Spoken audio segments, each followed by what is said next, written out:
Okay, so Jules, have you ever had a prison diary? Did I write a prison diary? Yes. I did. Is it? Yeah, secretly. Mm. Secretly, did you? Nope. Mine wasn't planned. It just ended up me writing 800 or 900 days. When did we hear it? I haven't even got it out. I need to. Stay tuned.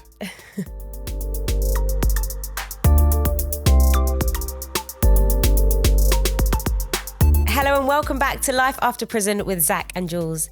And today, joining us in the studio, our guest, who is author of Time After Time and a bit of a stretch, Chris Atkins. Thank you for having me.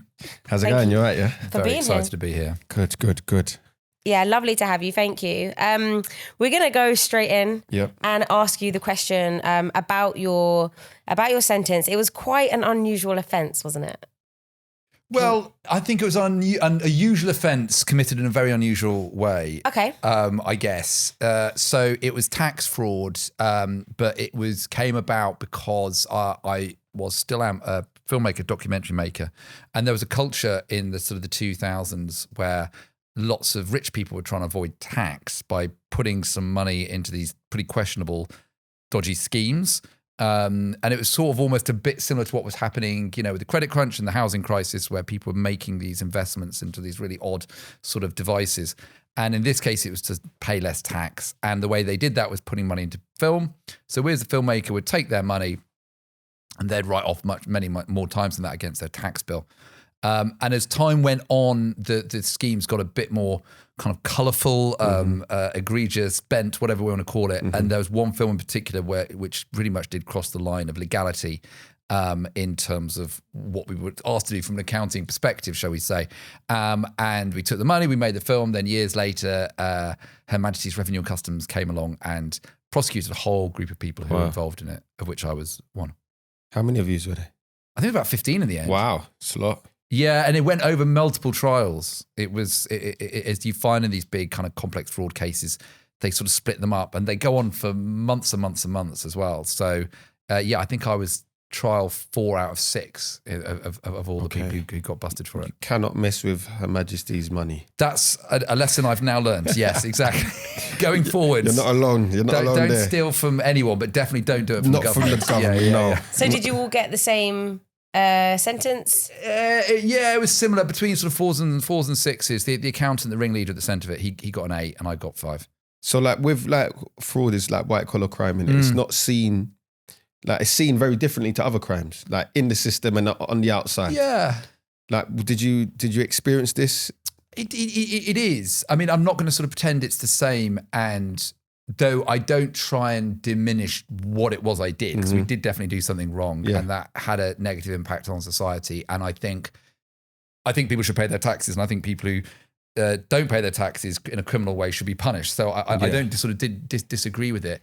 In some ways, I was shocked by the length of the sentence, and you guys must have seen this. Have other guests who experience this. They're there and they've got their sentence, and there's someone in the next cell who they think did something a lot worse and got a lighter sentence. Yes. Always happens, yeah. And you can send yourself mad doing that. So if anyone's listening, I would really strongly advise you don't do that. Focus on your own merits, on your own merits. Yeah. If you can't change it, don't, there's nothing more you can do. And seeing this guy did something to a kid, or this guy beat up a woman, and you can't write to the judge and ask them to up their sentence. So just to sort of think about something else. But I think as well, in terms of my risk profile, within the system, it was actually not too bad to be done on a white collar, because they saw that my risk of reoffending was low, just statistically, and also that because it was non-violent, I was able to get through the system a lot easier, I think, than people who'd committed violent offences. I'm not saying mine was better or worse, but I got to open prison at the first opportunity. I got my rottle quite quickly. Yeah. I got a pretty light touch supervision during my licence just because of my offence. So for those reasons, it wasn't as bad as it is for other people. Okay, we'll dive into that as we progress through our conversation. But I just wanted to establish a bit more of your background. What were you like? Where did you grow up? Or what were you doing before prison? Again, that was all, I think, slightly uncommon. So, grew up very comfortable middle class family. Both my parents are teachers. I went to Oxford. I actually studied at Oxford University, maths and physics, and went straight into media. Okay. I went into filmmaking very, very young. Literally didn't have a clue what I was doing, but just always decided I wanted to make films. And it was at a time when the industry was booming, partially because of all these tax breaks, I hasten to add. So it was around the year of 2000, 2001 when there was suddenly a lot more investment in British film. Yeah, okay. And it was just a good time to walk in and announce yourself as a filmmaker. And I got lucky and just started making films straight away. So I spent like the years before prison of my professional life just in media, TV, making movies, making documentaries. That's dope. Yeah, that is good. You enjoyed that? Absolutely loved it. Yeah. Yeah. Probably a bit too much, but yeah. A lot. It sounds like a really fun industry. Why too much? It's what you like to do, isn't it? It is, but I suppose there was a culture of excess in media, and I didn't shy away from that, shall we say. So I think there's a big, mix of business and pleasure, be it going to film festivals or premieres or music festivals or whatever, and that line between what's professional and what's fun is blurred, shall we say. Do you think things would have been differently now? Like, well, why so? I think because at the time, and this isn't to downplay what I did at all. No, it's just interesting because it was a little while ago. It was, when we were doing the business with these schemes, it was before the financial crash. So pre-2008? Yeah, well, it's 2008. Okay, 2007, 2008. But it was not sort of the social taboo that it is now for people to dodge tax. Yeah. People were very open about it. Yeah, it was common. It was kind of common, and that's wrong. I think especially when you look at what's happening to public services and schools and hospitals and all of this, it needs that public money. So it was a shameful time, but it wasn't sort of seen as something that you'd be embarrassed about, I guess, and wrongly so. So I think now, I like to think that social pressure would have been made. I was like, well, I'm not doing that. That's public money. Some celebrities get it. That's so interesting, like how things like play out in different stages of life. You know, was there anything else going on in your life? Like, obviously, you've got work. Like, anything else? Going on in your life leading up to prison. Well, I just had a son, so my son was 4 when I went away. Okay. So I was 40, my son was 4. I always remember that. And so that was very painful. We can talk more about that as we go through. But, I'd split up with his mum a couple of years before, but we were on very good terms. And we shared him 50-50. So he spent half the week with me, half the week with his mum. And when they're 3 years old, they demand all your attention. And because I didn't have another partner there to sort of go, well, you deal with the baby, I'm busy. When it was my turn with him, I had to put work on hold and actually deal with him, read him a book, make him his tea, put him to bed or whatever. So that forced me to be very close to him, which actually really, it meant the separation of going to prison was much more painful, but it actually meant the bond survived. That closeness was very difficult when I went away, but it just meant that the bond endured for while I was inside and when I got out. Yeah, that must have been super tough to leave him. Yeah. At such a young age with such a bond. Did you ever expect that you would end up in prison? No, even when I was arrested and then they said they were going to charge me, that went on for years. So it was 4.5 years between arrest and conviction. Wow, really? That's like one of the longest on bail? Yeah. What do you reckon the reason was for that? I thought a year was long. Oh, it's terrible. That was worse than prison in some ways. I agree. The uncertainty. Yeah. You're just waiting for the axe to fall. Because really, you've been doing it for 5 years plus the 4.5. Yeah. It's been like 10 years. Kit wasn't born when I was arrested. Wow. And he's his 12th birthday in days time. So that's so it's mad, taxing. Yeah, I mean, taxing, quite the point. Pardon the pun. Well done, Jules. I know, I'm smart. I thought about that. Get her a drum. I don't want to get out the world's smallest violin because we did do something wrong. It's just that, and look, and I think it's more of a problem now. That was specific to financial crime because it takes them so long to investigate and prosecute. Paperwork and all that. It's not like, with a stabbing or a mugging, it's some CCTV and some cell site footage and 5 witnesses. Do you see what I mean? It's a simpler thing to prosecute rather than very complex financial scheme that had gone on for several years. There has to be loads of expert witnesses. Well, the financial sort of forensic accounting takes years just to kind of analyze it all. So there was that, and you need specialist judges and specialist prosecutors, and you need the court time. Now it's got far worse. with the pandemic and the underfunding of the court system, all of that. the backlog is, and so you've got people who are being prosecuted for relatively simple crimes, not minor crimes, but simple crimes, and they're taking years to get to court just because they've defunded the justice system so much. Wow. Yeah, trust me. That's proper. What a revelation. 4 years, like 4.5. 4.5 years till. And I got 2.5 years inside. Yeah, that's crazy. And by the end of it, I was like, send me to prison. Like, literally, I was like, get this over and done. I can't bear it anymore. I want the bad thing to stop and make it get on with it. I can't bear the weight. Yeah. That's crazy how we could be in, you know what? That's how I feel when I'm in police cells anyway. When I've been in police cells, I'm like, just get me to prison. Yeah. Because this is long. Well, I mean, this is why I'm like, wow, 4 years, because I was on bail for a year, and you're right, that was the worst part of my whole sentence, was not knowing what's going to happen, what's going on. Yeah. It's almost like we are just better when we know what's happened. Yes. It could be a really, really long sentence, but it's that. So start the clock. So wow, you doing that Literally. for 4.5 years? Oh, it was awful, and I see that. I look back on elements of that psychologically as darker than elements of being in the prison system, because at least I'm walking towards something good. I'm not walking towards something bad, and I don't know what that bad thing is. And that's why I think, sorry to bring this in, but like with the IPP sentence, the indefinitency is just such a killer, and it's torturous. It's horrible. So that and remand. That's what I was about to say. Sorry, and remand. I was about to say, if you were on remand for that bail period, you would have got time served. Yeah, I think. Oh, so true. Do you get what I'm saying? Yes, the thing is that had I been on remand, it would happen a hell of a lot quicker. Yeah. Because they're not allowed to keep people on remand for that long, for that amount of time. Be absolutely right. It would have been time. So you would have preferred to be on remand? No. I mean, God, I've seen people on remand and they didn't. Remand is not easy either.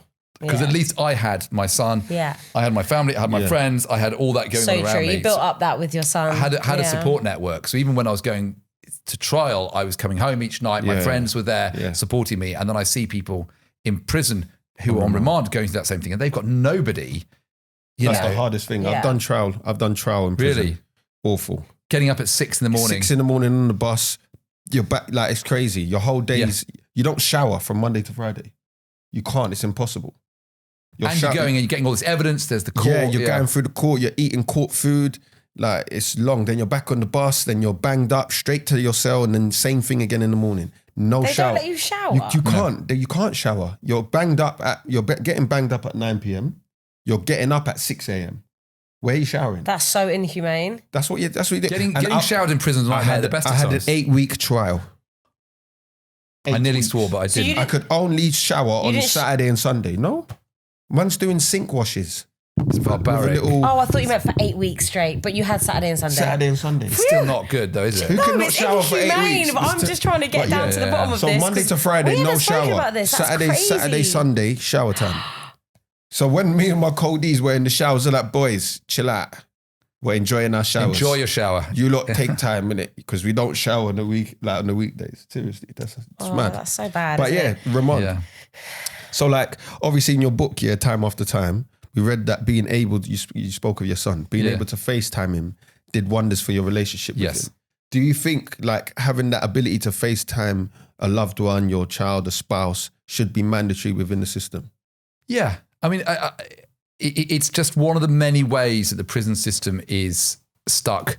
I mean, the idea that everyone else in the outside world can have video calls, but in prison it's only audio, doesn't make any sense. You know, with audio calls, you can record them, check that it's just for family connections. They're not organising some major crime. You can do the same with video calls. You know, they've worked out how to record video calls. You press the record button, you know, unless the child's going to start holding up signs and doing all of this kind of thing. Yes, occasionally it's going to get compromised, but everything occasionally gets compromised. It doesn't mean that you should stop using that thing where the vast majority of people are doing those video calls. And also, I hear this time and time and time again from prisoners, it would massively reduce the amount of illegal mobile phones. 100%. Because that's what 90% of legal mobile phones are used for, is not criminality. It's to communicate. It's communicate with family. Prison phones are expensive. Yeah. And they're hard to get on. It's expensive. And actually, you can't do it when you want. No. And you know, sometimes when it was with kids, there's a certain time of the day when the kids are at home, School, awake. going to This school. doesn't work. Absolutely. And then they scratch their heads going, oh God, when people aren't maintaining family ties and they reoffend, I wonder why. Oh, because we go out of our way to sever those family ties on the side by stopping things like video But then calls. there's a principle of HMP to help prisoners maintain family ties. Yes. And then what they do goes against that principle. It doesn't make Well, sense. it's all about. It's one of the many contradictions of the system that I railed against. I mean, it's evident, it's clear that it would help rehabilitation just by having a video call. So I'm not surprised why it did you wonders. Do you know what I mean? That's something really special to have in there. Yeah, what was the real difference that it made for you? I think it wasn't so much the difference it made to me that was important. It was the difference it made to my son. Okay. And if you think, now he didn't do anything wrong. I definitely did something wrong and he didn't. So for him to see his dad rather than hear his dad at a very young age is completely life-changing because now he can see me. Because when he FaceTimes everyone else, he would FaceTime his grandparents, he'd FaceTime his mum, he would FaceTime his friends, but he can only talk on the audio phone to his dad. Yeah. So straight away, just by being on audio only, I'm disconnected. I'm distanced. Yeah. I'm another. There's something wrong there. Why can't I see him? Yeah. And when I first started calling him on the phone, he was so used to FaceTime, he would like hold up the audio phone and sort of look at it and go, well, where's the image? Why can't I see him? So it's more that that's something they're used to in this digitized world, and that's not allowed to happen to one of your parents. And then when he could see me, he's like, oh, I can communicate with him normally now. Yeah, it does single you out. Singles you out hugely, yeah. Is there any particular moment where you're like, oh, I'm so glad I'm able to FaceTime him? It's normally when something went wrong. Okay. To be honest, normally when there was either I'd had a very bad day or they'd had a very bad day.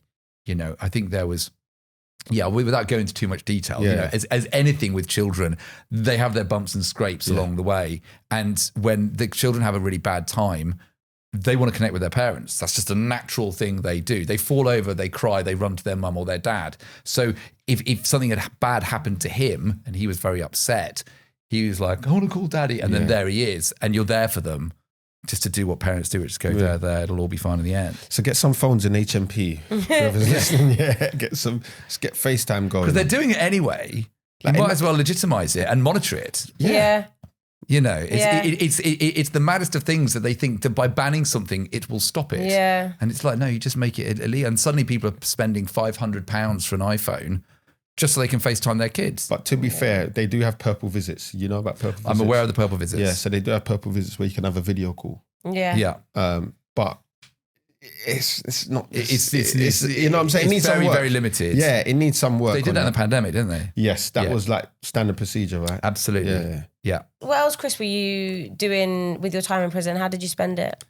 So I sort of thought the only way to get through this is to kind of be as busy as possible because that's how I fill my days on the outside. I work constantly. So, and that thing that really got me when I was inside was everything kind of stopped and I wasn't doing anything. And I sort of had this just urge to be doing something. It didn't even matter if what I was doing was a bit pointless. I'd rather be doing something than not. But fortunately or unfortunately, depending on how you look at it, Wandsworth, like most prisons, massively short-staffed. And they had a real kind of recruitment crisis with officers and they needed as much help as they could to keep the place running over. So they would ask certain prisoners who they trusted if they could do various jobs around the prison and help keep the place ticking over. So I just said yes to everything. Okay. Because for every job I got, that got me out of my cell for an extra bit of time. Standard, you know this. So if I was helping with the register in the morning, that would get me out of my cell for 20 minutes earlier than everyone else, shower, phone call. You know, bang at the start of the day. And then I could talk to my son. Yeah. I got a job delivering slips in the afternoons on one of the other wings. Brilliant. It meant I could make calls from another wing when they were in lockdown because it's quiet. Yeah. Do it on your own wing in S&Ds. You know this. Yeah. Noise. I couldn't hear my son talk. He couldn't hear me. But if I went to another wing where they're all locked down to deliver slips while it's quiet, I delivered all the slips. Very diligent in my slip delivery. But I would call my mates and my son when it's nice and quiet. Yeah. So it was, and I found, and then I'd be out for an hour. I'd go around, I'd chat to some people, stretch my legs. That's an hour gone. I'm not just sitting in my cell looking at the walls. So I found the more I did, the more I got asked to do. And the more I kind of got out and about and explored the prison, because Wandsworth is massive. So I got to see all these different bits of the prison, and yeah, it just made the time go quicker. We speak about that a lot, with people inside being proactive. You know what I mean? Like Jules, you was proactive, I'm proactive. Those are the little things that make a difference. What jobs did you do? I did loads of jobs. I had loads. I've worked in kitchens. Yeah. I've worked as, I can't remember what they called the role, but this is in like similar prison. So Pentonville, similar to it's a big remand. The local remand jails. I had to wear a green t-shirt. I wasn't a listener. I was something else, like any advice or any questions, they'd come to me. Yeah. And that got me out. I was out all day. Yeah. Nice. And it makes a difference. You know what I'm saying? Like you said, you could use the phone when the gym staff do come on, because in Pentonville, what they used to do is get on the wing and go, gym. Literally. Jokes. So obviously I could see them. I'm like, wait right there. I'm on my way. Done. Yeah. Do you know what I'm saying? That's what they do. Gym. Okay. And then turn around. You know what I'm saying? Why, that's so bad. I'm telling you. But I think like when you're proactive in prison as well, it just shows your ability to use the time, navigate the system. And like use the time. If you can't do that, right, you're proactive to use the time in any way you can, that like you are benefiting yourself. So like I think fill those hours. Yeah, fill those hours. But I think like the benefits, nothing can compare to being able to ring your son on a quiet wing. Do you know what I mean? Like that was top. They're massive highlights. Exactly. Of the day. And it just meant you got enhanced, so I got my own clothes, and it just meant I got to navigate the really backward, dysfunctional way that Wandsworth worked. So it then meant if people needed me to sort of help them, because everything was done on paper, everything was filling out forms. The app system, the general app, terrible, man. And I go and tell people this outside. Was it the time when it had the yellow and pink bits? Exactly. The carbon copies. And I say, like in the 21st century, where everything else is apps and data and clouds, you still got this thing like at school in the 1970s where you fill it in and the ink goes through, and then you give the pink to this guy and the purple to this guy, and they all go in the bin. No one reads them. No one reads them. And it was bonkers. But because I kind of got to navigate the system quite well, other prisoners would come to me and say, Chris, I want to get my son on a visit. I want to get my shoes out of property. I want to da-da-da-da-da.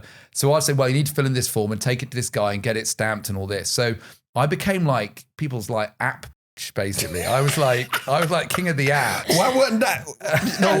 T-shirt. We haven't heard that yet. Why wasn't that the subtitle of the book? A bit of a stretch. Brackets. Your app. Yeah. And that got me, because I think there was a problem possibly of me getting all these jobs and sort of doing all these. Some of these jobs are quite well sought after. Okay, so they might think you was like a gov boy or snitch or a bit jealous. Okay. I was going to say that. Did you get any of that? Very little, because I would share the love, and that's what I always said. That's how you do it. That is how you do it. Because people go, oh, can you give a message to so and so? As long as it wasn't. Yo, pass that over there, grab that over there. As long as it wasn't like we're going to go and stab someone or take this to B-wing, and I'm like, can I sniff it? So I was quite clear. I wouldn't do something that was overtly criminal. Yeah. But you're in a prison, so guess what? There's criminals in there. No. And no way. So I would pass on messages. I would, if people were nice, I would help try and get them out, or get them to have a shower, or get a phone call for them. Or people, how do I get out? I'd say, well, I'm also, as it happens, the education orderly. So if you want, we can put you on a course. We'll put you on a dry lining course. And they're like, what's dry lining? I'm like, does it matter? It gets you out. Gets you out 5 hours a day. They're like, oh, I'll sign up. I said, look, I know they're looking for people. There's a new literacy course coming. I've noticed the reason you're coming to me is you can't read and write, can you? No, well, let's get you on a literacy course. Smart. And you'll get out your cell. And guess what? It'll look good when you come to do your DCAT and your parole. So I was sort of trying to help people navigate through the system and sort of share tips as much. Nice. You know what? You see people like you, people like Jules, people like myself. We secretly keep the prisons running, Totally. You know that? Like when you think of it, like on reflection. They'd be stuffed with that. There used to be officers that used to come to me and say, listen, they used to call me AK in jail. Yeah. My surname. AK, listen, I want an easy day on the wing. Make sure the boy's all right. They're not doing anything overtly. Tell them to do it behind the cells. No problem, Gov. Stay over there. Yeah. You know what I'm saying? So like we secretly keep things running because they don't notice them things there. Getting people on courses, supporting someone. They don't see that someone needs comforting or someone needs someone to chat. Yeah, but if you think about it. You like the glue. You like the glue. But if you think about it, the prisons are basically run by us anyway. Who works in the kitchens? Who does the gardens? Who cleans? Who does everything? Yeah, but like I mean, those other things are But we making do it a bigger anyway, difference. so we might as well do all those other things so that And we're we're not making getting paid it. for it. Oh, we get £11 a week or whatever. I think that's just to keep us, I'm not gonna lie. happy, though, isn't Let's it? not get into wages. No, let's not. We've spent Because all year that's talking about awful. wages. Yeah. But Absolutely awful. But I mean, I experienced that as well. That it got one worse was some of the young officers coming in, because we had some proper old timers in Wandsworth who'd been there for 20, 30 years, knew the place backwards, knew the names of the rats. You know, these guys were part of the furniture, but they were seems too expensive. So they were all getting pensioned off. And these kids coming in, who some of them, I'm not sure they were shaving, you know, and I'm like, have you even done your GCSEs? And they're given a set of keys and they hadn't a clue. And I remember one of them coming up to me and saying, what time do we let people out? Asking me how the routine was supposed to go. Yeah. And they would ask me to, I remember I was doing the register, which is an officer should have really been doing that because I'm a prisoner. I could have lied and said someone was here when they weren't. Was that register for like roll count? It was going off the wing. Okay. Whoa. So what would you do in those situations? Whoa. Would you I'd do it properly, but I could have abused the position. Yeah. If someone wanted to escape, I'd be like, "Oh, Danny, yeah, he's here," and he'd jump the wall. I mean, I was convicted of a crime of dishonesty. I mean, I wouldn't say I was top choice, but there you go.